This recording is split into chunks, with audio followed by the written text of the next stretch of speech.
So hello everyone. Let's get started with the pulmonology section. Now there are two conditions in the pulmonology that we should know. One is called as acute epiglottitis and other is called as croup or acute laryngotracheobronchitis. Acute epiglottitis is a condition which is Haemophilus influenza type B, which is causing, this is a toxic condition, sore throat in the child, saliva drooping, and there can be dysphagia, and the child will be sitting in a tripod position. So it's a much toxic state which is there.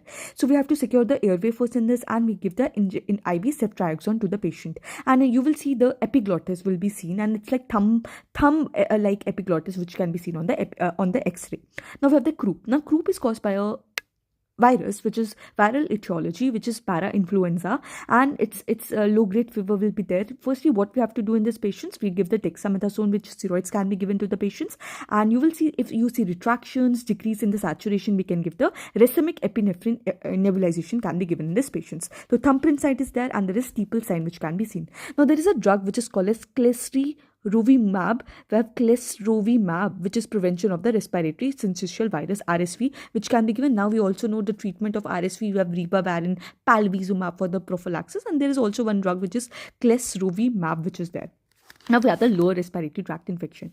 Now the lower respiratory tract infection, which is very important, we have the acute bronchiolitis, and other is called the pneumonia. Acute bronchiolitis is always that there is the presence of the V's, right? So there is a V's present, and it's caused by the respiratory syncytial virus. Now what is pneumonia? There will be crepitation. Usually it's bacteria, which can be Streptococcus pneumoniae. The consolidation will be seen. Viral if there. If the child is less than 2 years of age, again the respiratory syncytial virus, which can cause it just like this. Now what is the IMNC classification for this? We have the 3-1. Green, no pneumonia. It's just a child is going to come to you with a fever, cough and cold. We give the home-based, for the fever we can give the paracetamol, and home-based care is provided to the child, which is 5 days. What is called as yellow one? It's pneumonia, in which the patient, one important feature is that there is a chest retraction and there is a fast breathing. So we give home plus oral amoxicillin 5 days, and we ask the patient for the follow-up for the next after 2 days, which is there 5 days of amoxicillin and follow-up after 4 days. What is pink? Pink is very severe. If you see any SpO2 less than 90, stridor in the child, in the calm child, and what are any danger sign? Not feeding, lethargy,